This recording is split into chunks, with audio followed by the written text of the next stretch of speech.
so hard that I feel one crack like a twig. Supper secured, I teeter and fix my sight on the moving truck jackknifed across the road just ahead of me. I take a couple of very precious seconds to check on the zombies. The first two are close enough that I can hear their low warbling, like they're chewing on the language they used to have. I have about the same number of seconds left to reach the cab, swing up, open the door, it will have to be unlocked, and get inside and out of their reach. My body wants none of it. Conditioning, Racer says. Very important, he says.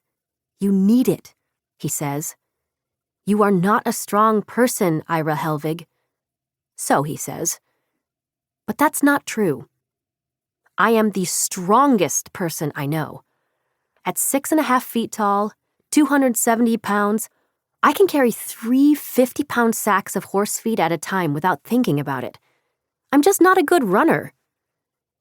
In this moment, I have to run. It's not an option to stop. I will not be turned or killed by those wretched human remnants, those garbage-skinned sacks of infection and filth. I haul myself up, fumble with the door handle for a second that I cannot afford, and collapse into the stifling heat of the cab, which reeks of... It takes me a second to place it. Bananas. The smell is so pungent that I can taste the fruit I haven't had in over a year, but it's sour, too, and rotten, and I cannot catch my breath in this oven. I let the chicken drop onto the gas pedal, and then retch and retch, my head hung over the passenger seat floor. When nothing more comes out, I sit up. The two fresher zombies bang on the truck with their dirt and blood-blackened hands. When I put my face to the window, they don't even look up, and as much as their fingers scramble across the door as if they're reading Braille, and they touch the handle over and over, they obviously don't know what to do with it. They still look like people from up here. Recent turns. Filthy people whose clothes are in tatters, and with only one work boot for footwear among them, even now that the one with the broken foot has caught up. That one looks up just now. His cloudy eyes vibrate back and forth. The bite-shaped gash that turned him has rotted away that entire cheek, leaving his teeth as two clacking rows. It makes it easy to think of him as a monster that needs to be slayed, rather than someone's once beloved. I hear the pfft of a flare coming from down the block. There's Soren on the roof of the library, another flare in hand. The one he threw has landed in the back of a pickup truck filled with leaves from last fall, which are now on fire.